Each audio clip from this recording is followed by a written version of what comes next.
Welcome to the moralbox.com Workforce Competency Podcast. We're here to help you navigate the ins and outs of today's work world, boost your skills, and build a more competent and ethical workplace. Join us for the latest trends, expert tips, and practical advice to support you on your professional journey. But let's jump into today's episode. Welcome to the first episode of the Workforce Competency Podcast, sponsored by moralbox.com, a training management system that lets you automate your training matrix using software. I'm your host, John Dunhill. I've worked in workforce competency for several years now, focusing on digital transformation and improving training management processes.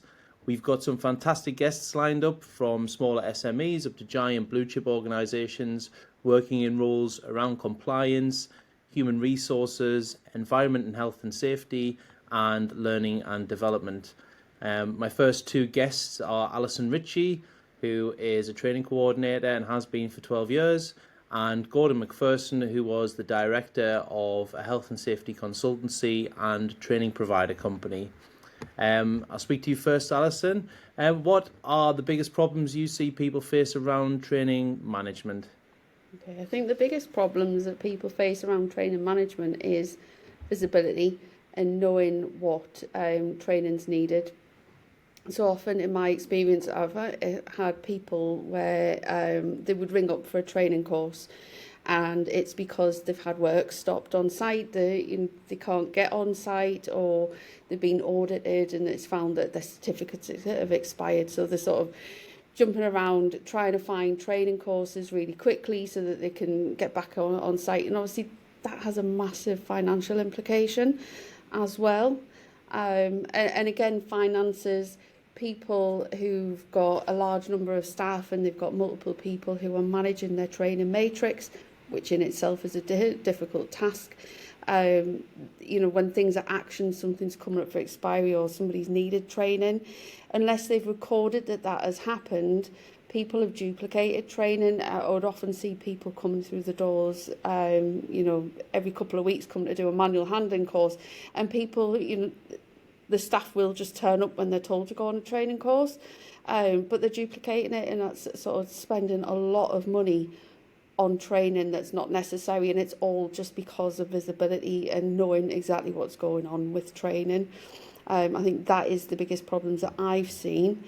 So I guess that, they're paying for training multiple times that isn't necessary, and then while that person is being retrained when it's not necessary, they're not in the workplace, so the company's also losing out financially there as well. Yeah, absolutely. And so some courses, they are shorter in duration if you can get a quick refresher rather than doing a full course. And if you've missed sort of any grace period or anything for that, then you have got people off site much longer than necessary for more expensive training. But definitely, if you've got people turning up to site and they haven't got, for example, an asbestos awareness certificate, and you're not going to be allowed on site, that's got huge financial implications. You've got to rework all of your schedule for your workload. You've got to work your staff around that, and so it's a big challenge there. And that's all just because they've not noticed that a certificate is been due to expire. Yeah, so an organisation that does improve the training management processes, they're gonna benefit from saving time and money around that, while managing their own direct employees and any subcontractors they're responsible for as well. So I guess it's potentially a whole supply chain issue to get this right. Yeah, absolutely. So the employer, the person who is sending staff onto a job, whether they're directly employed or a subcontractor, they've got a responsibility to make sure that anyone that's working on behalf of them are trained and they're adequately trained and competent. Managing both direct employees and subcontractors, it's quite a task. It is a big task. And I guess over time, access to work sites is improving, so people hopefully won't be carrying out work when they aren't fully trained. So hopefully that side of things is getting addressed in time. But I guess, this brings me into Gordon, who had a NEBOSH and lead auditor qualifications when he worked in his family business. Do you think health and safety's changed over the years, Gordon? Has people's attitudes and the culture around health and safety changed much in the last few decades? Yeah, without a doubt, I'd say it's changed. When I first started out, a lot younger than I am now, wet behind the ears, and it was quite challenging going into that at particularly a younger age, and there was a lot of pushback from, when you're going on audits and things like that. Not necessarily from the companies, but more by the workers during an audit or an accident investigation. Simple things like even challenging on use of hard hatting when it's mandatory to do so. And I got a few heated discussions, but I try to avoid confrontation where I can. I'm normally quite diplomatic, but things like that have changed massively. People just doing it, wearing it, and because they know they've got to do that. I generally think people are getting more and more vigilant and compared to what they were. Yeah, and I obviously I don't get involved in that side of things, but I still see you're walking past a building site, and I don't know, just out of curiosity, I sometimes kind of get a little bit curious as to why people are doing what they do. I saw there was some heavy plant vehicle just in Newcastle upon Tyne a week or so ago, which wasn't registered to be on the road, for example, and it was on the road weaving through traffic, moving some pallets around onto this construction site and things like that. I'm kind of in this, we say health and safety's gone mad in the UK. It hasn't. It's obviously not enough because it's all there to prevent injuries and ultimately fatalities, which is why we all do this, why this is the career we all work in, is ultimately it's to save lives and keep people safe. So when you see things like that happen and people potentially flaunting the rules, it does ask questions around the training management process at these organisations, how things can slip through the net. Would you agree it's about preventing things from slipping through the net? Yeah, I think, just on that though, what you just said there, I do think we are, sometimes you can be at risk of pushing, health and safety too far, and sometimes not enough. And it's about getting it right. Sometimes, if you can put a lot of barriers in place, which, gives health and safety a bad reputation. You need to look at best practices. You need to look at regulations. You need to take a lot of advice, and obviously make sure the advice is coming from the right sources. And you need to communicate that correctly as well. There's a lot of times people try to, cut corners as well on rush jobs, like last minute decisions. And as long as it's planned right and, health and safety is proportionate to the, to the risk, then, people are doing it right. But in my experience, Sorry, in your experience, Alison? Yeah, I was just going to say, I think in my experience, health and safety works better in organisations when it's led from the top. So people follow by example, and if the message is coming from the top and cascading all the way down, people tend to, the people who are the boots on the ground, they're the people who need that PPE, they need the training. They're more likely to take it on board if the people at the top are doing the same thing and everyone's saying the same things.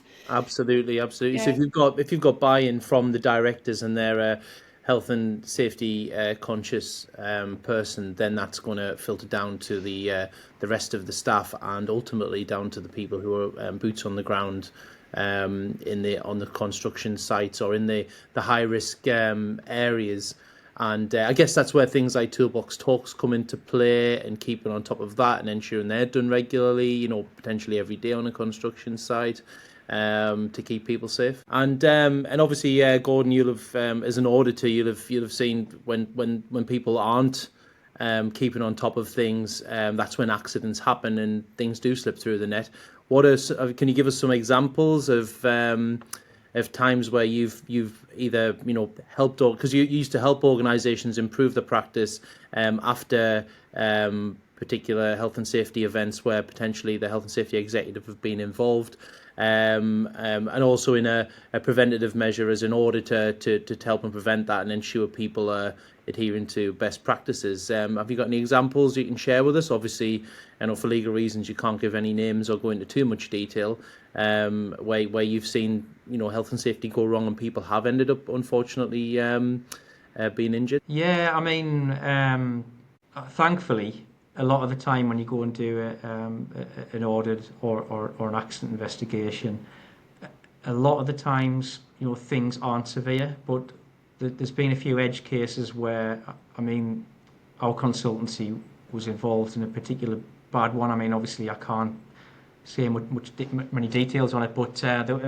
we're involved with somebody came to us they were in the process of being prosecuted by HSE for they were having a bit of work done on a premises, replacing a roof, and there was a fall from height, and risk assessments hadn't been checked and things like that, and we got pulled in to show that we were to do an accident investigation and to show that he was serious about getting it right to prevent this happening in future. But it was quite a serious incident where the young lad actually ended up in hospital on life support. So in that case, there was not much in place at all. The person had turned up. There was pretty much no safety precautions taken, and they fell through and struck a piece of machinery when they fell through the roof, and it was quite a decent height as well. It was about it was like an open industrial unit, so it was about like maybe 2 to 3 floors height on a standard house. So obviously that's a really bad one, but I mean I've been involved personally in investigating some customers where they've been using circular saws and they've had finger ends cut off and things like that.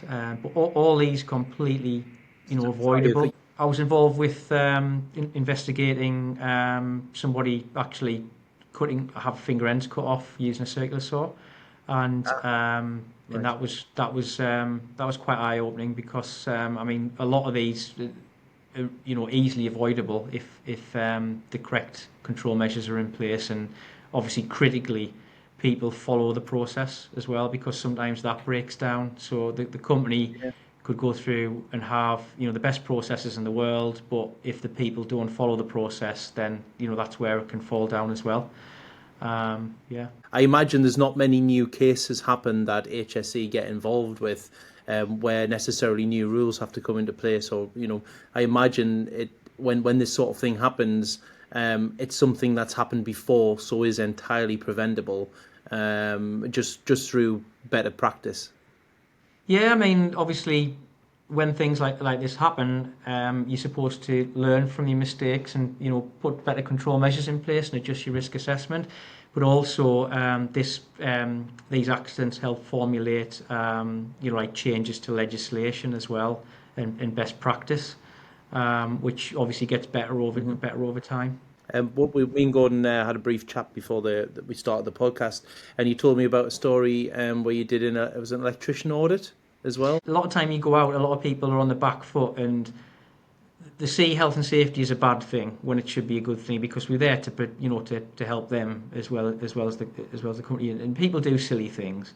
And this one particular incident, it was an electrician, and I think he was chasing out some routes to route some conduit, and he had some RPE there, respiratory protection, and it clearly wasn't being worn, because he went in, it was like, well, first of all, obviously there was no suppression or anything like that in as well, and there was like a cloud of dust everywhere, and it was obvious that he wasn't using his mask. I mean, the dust was black, and it completely covered his face, and it was obvious that obviously if you'd been wearing respiratory protection, you would have seen a clean area where that should have been, and you just obviously have to mark that down the audit and feed that back to the client, but you stop and you have a chat about it, and find out why that's happening, because you don't rush straight to penalising somebody. You need to have a chat and say, why is this happening? Why are you not doing this? And I can't remember exactly what his reasoning was at that time, but we did have a chat about it, and it was fed back, and that's why it's critical.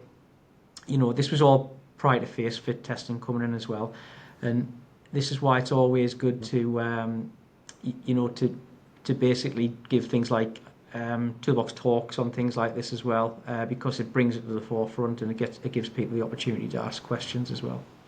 Yeah, I mean, what are the, around that, what sort of substances would that person have potentially been breathing in, and what would the health implications of that long term be?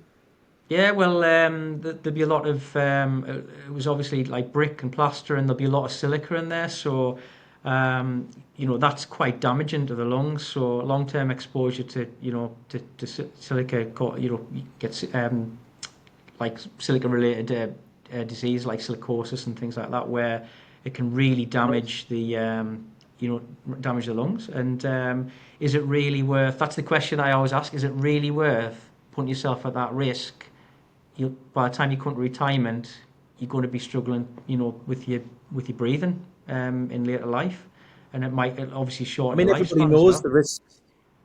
Yeah, everybody seems to know the risks around asbestos. It gets a lot of bad press, and people who don't work in the industry, they would know instantly to stay away from asbestos. But even with asbestos, it's about the exposure and doing risk assessments around that. So I guess for some things, for that person involved there, they've obviously either not done any sort of risk assessment at all and not understood what the dangers are of breathing in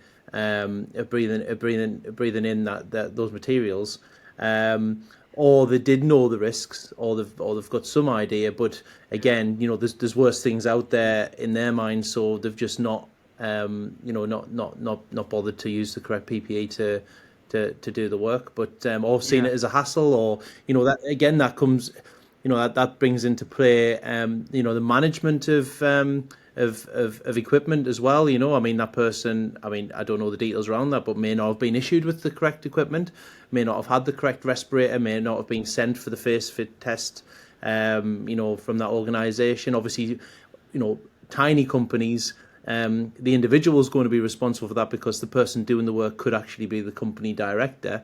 But then up to larger companies, the end user is so far removed from the directors of the organisation. They need to make sure that at every step through that hierarchy, that culture's passed down, so that the individual at the end of the day gets issued with the correct training and the correct equipment to do their job safely.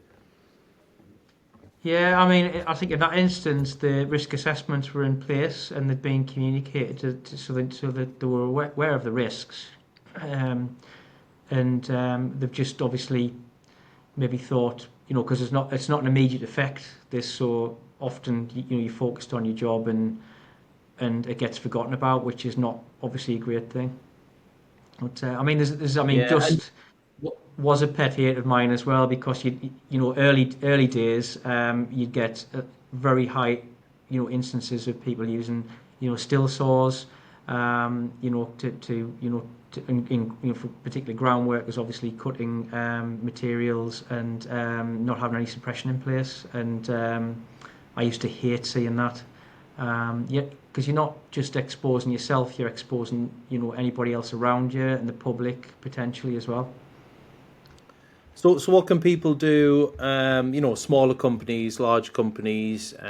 What do you need in place? What do you think are the best practice preventative measures you can take to, one, ensure everybody in your workforce is compliant and nobody slips through the net, and ultimately to prevent the problems that arise around the lack of training.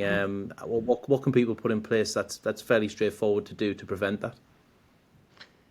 Well, certainly the first thing would be, I'd say, if it's a small company, make sure you get the right advice, because you need to get the right advice when you're looking at your risks and the hazards. So I'd probably recommend somebody gets right advice and looks at all of the the activities where there are high risks and make sure those are risk assessed correctly. Involve the people are actually going to be carrying out the task. Involve them in the process as well. Just to it needs to be right, and it needs to be realistic, and it needs to be proportionate to the risk. The And the employee control measures engagement put in place. and the Yeah, employee has yeah, their, right? Everybody, I guess, contributes to this safer working environment. well, of course, yeah. Everybody. I mean, obviously, the employer's ultimately responsible to make sure things are done correctly, but everybody has a responsibility. So yeah, I'd say involve everybody in the process to make sure it's done correctly, and then also make sure obviously people are trained sufficiently. So we don't want anybody doing any tasks they're not trained to do so, which they need to if they need training to do that job. And also make sure regular, like safety briefings are carried out to reaffirm any particular risks. And the other thing is auditing. Make sure auditing is undertaken to make sure that these processes are being followed as well. That's Yeah, there's very no point in important. introducing policies and procedures unless these they're being enforced and being audited to ensure people are following best practice. Yeah, yeah, exactly. And again, I can't say it enough. Keep it simple. If you overcomplicate things and have too much, like in it's completely not proportionate to the risk, then it's not going to be followed through. It's not going to be done. This is when things are going to break down. Just Yeah. make sure that the control measures are proportionate, and then obviously people are more likely to do that, to follow them as well. And so that's some really practical recommendations from Gordon and Alison from a sort of office point of view. For the people working in the office, what can they do to ensure better practice? I think just making sure that you've got a robust way of identifying what those training requirements are, who needs them and when for, and making sure that you've got that visibility and awareness. And again, leading from the top is the most important thing. So visibility and making sure everybody's doing the same things. So doing your training needs analysis, ensuring you know what everybody needs, managing Making that sure on you've a got your evidence that you've done all yeah. of those things as well. And we talk a lot about protecting employees, and it is incredibly important, but also it's important to protect yourself as a business, and making sure that you've got visibility and evidence of the things that you've done to keep your workforce safe protects the business as well. And how can people do that? I assume using tools such as training matrices, things like that. Yeah, training matrices, making sure that you've got all of your evidence collated in a place where you're able to find it. If you were audited or HSE needed to see documents, do you know where they are? So office staff, it's really important they are, they've got a really robust way of recording and being able to find the evidence. Well, thank you very much for your time, guys. I think we'll wrap the first podcast up there. I think the next podcast we're going to be chatting to Paul Morgan, who worked in the learning and development. I think he was learning and development director for O2 telecoms company. So that'll be an interesting chat. And be sure to tune in to our next podcasts. I've been your host, John Dunhill, and the podcast was sponsored by moralbox.com, a training management system that lets you automate your training matrix using software. Bye for now.